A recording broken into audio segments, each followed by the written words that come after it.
This is Desert Homestead Prepping. Make sure to like and subscribe and hit that bell for notifications. Got one last project that I need to finish up here. We need to get the rain gutter set up here on the cyber shed, and I'm going to take one of the totes that's on the side of the greenhouse and I'm going to move it over here and get the rain catchment system set up on this with an overflow going to this pipe right here that will go down to the cistern. So we'll get this all squared away. One thing that I just didn't think about was the fact that this structure is not necessarily level. We did pretty well at grading the ground and getting this fairly level, but I never really checked it, so I don't know which way the gutter is going to want to go. I should have checked that out before I dug a trench and put the pipe over here. It may drain onto this side, and I don't know. I kind of ran into that issue on the cabin where no matter what I did, I could not get the gutters to drain on the other side. It had to be on this side. So if that's the case, we'll just have to go with it. We'll get it figured out, and we'll make it happen. So that's what I'm going to do. I'm going to mount that rain gutter on here, haul that tote over here. We'll get that all squared away, and then I need to set the seasonal overflow on that tank. So right now I'm draining it a little bit so I can get down to that 1800 mark and have that all set up for the winter overflow. So it does slope to that side, so I'm trying to finagle this the best I can. Basically I need to reshape this whole gutter so that it slightly tapers to that side. The only way I could think of how to make this happen was to slide the gutter underneath here and get that taper going, and then just bend it down into shape. I don't know. We'll see. I mean, this is the best I could come up with on how to bend this whole thing slightly. So tighten down all these, and we'll see if we can slowly bend it. Man, so praise God that worked out. It doesn't look like really pretty, but it's gonna do the trick. You can see it if you look behind me. So yeah, you can see it looks a little skewampus, whatever.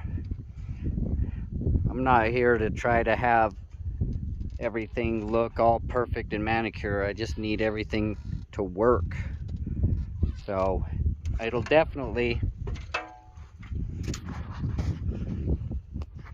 if you step back here, it's definitely got the slope that I need where it's tapering to this side.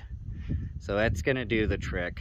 And now just gonna have to poke a hole here and get that downspout all set, haul that tote over here, and we'll get it all set in order.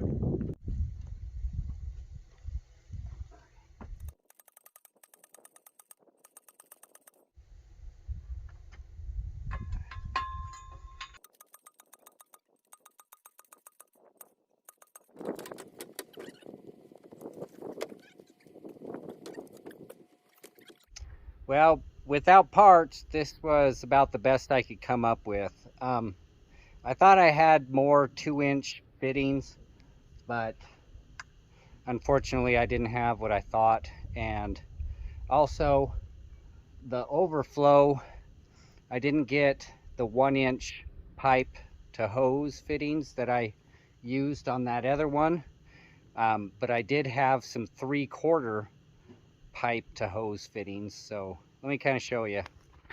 All right, here's what I've finagled. Yes, it's a monstrosity, but it'll work. So all I used was just, you know, one of these to be able to drill the hole, 3/4 inch wood hole saw, and it drilled through there just fine. And then just use this fitting to tap its own threads. So that's what I've done. And you come over here, and of course the dreaded silicone, that's really all I had. And I had this piece of gutter that had a hole in it, so I had to put a bolt here and silicone that. I did this kind of, I don't know, cup cut to be able to collect, so I could be able to have this cup over that downspout. So I think that'll work.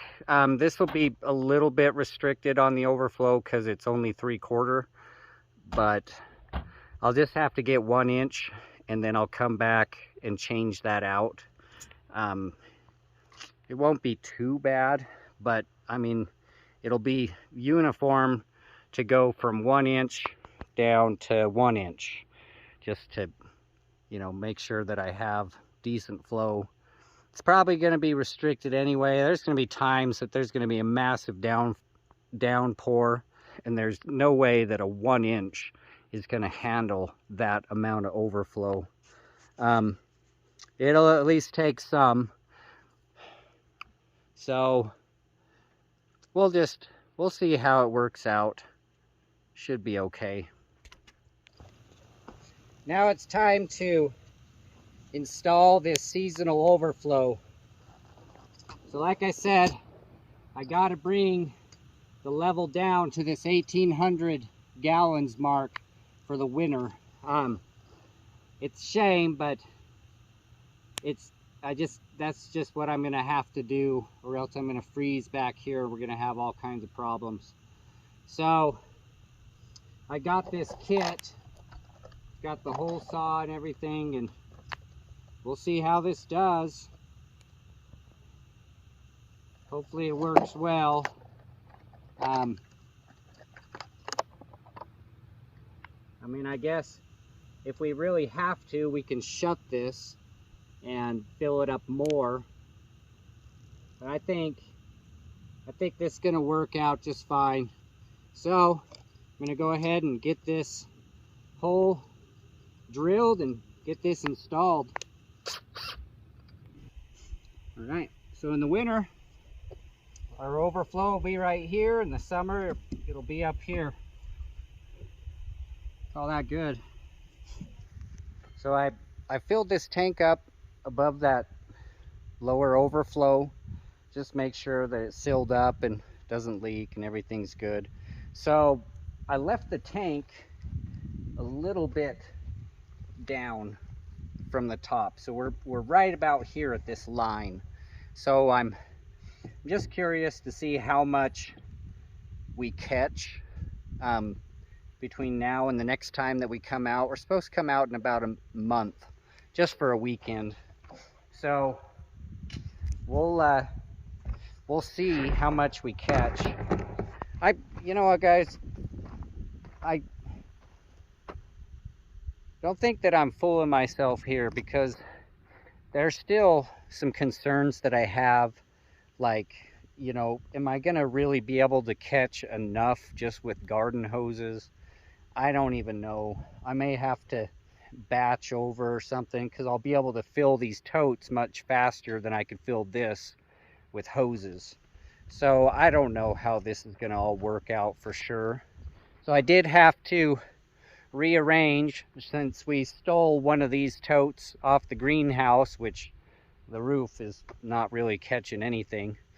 I moved the one tote over so it could be center with that gutter that's coming down. So we do have that set up so that it's watering this little tree. I don't know what type of tree it is. It's a tree my neighbor had growing in his yard. So we just decided we'd set it out here and see how it does. So let me show you how we have this set up over here off the cyber shed. We got this set up. I got the overflow here. Like I said, I had to go to a 3/4 inch fitting for that overflow. It'll get something at least. We did have to finagle the gutter so that it really tips quite a bit. Seems to be working okay. This contraption, I had to finagle to make that work. There is a screen in here to catch large debris. It sure will be a pain to have to clean it out, but I should be okay. So yeah, the overflow is hooked up. So remember, I got these T-posts on everything, on all these totes, so that when they're empty, the wind doesn't blow them away, because we'll come out here and these totes will be freaking gone. I mean, nowhere to be found. The wind is just brutal out here. So every one of these totes are anchored down with T-posts, just to make sure if they ever go empty, they don't blow away. So I did leave this one empty, just as another experiment, see how much we catch from the rainfall while we're gone. So we'll see if this fills up. We'll see if that last little bit on that tank fills up. A small scale experiment to see how we do. So yeah, that pretty much wraps it up for this week. We've got quite a bit done. Hopefully this is helpful to you guys. We're always happy to hear comments or suggestions from people. We ain't got it all figured out, so whatever you guys have for ideas would be very helpful. And yeah, just comment, let us know if what we're doing is giving you guys some good ideas. All right, well, we're gonna get going. We got some visitors coming for dinner, the neighbors, and we're gonna kick back and enjoy a good meal. Appreciate you guys. Wish you all the best. Hope you're all doing well out there.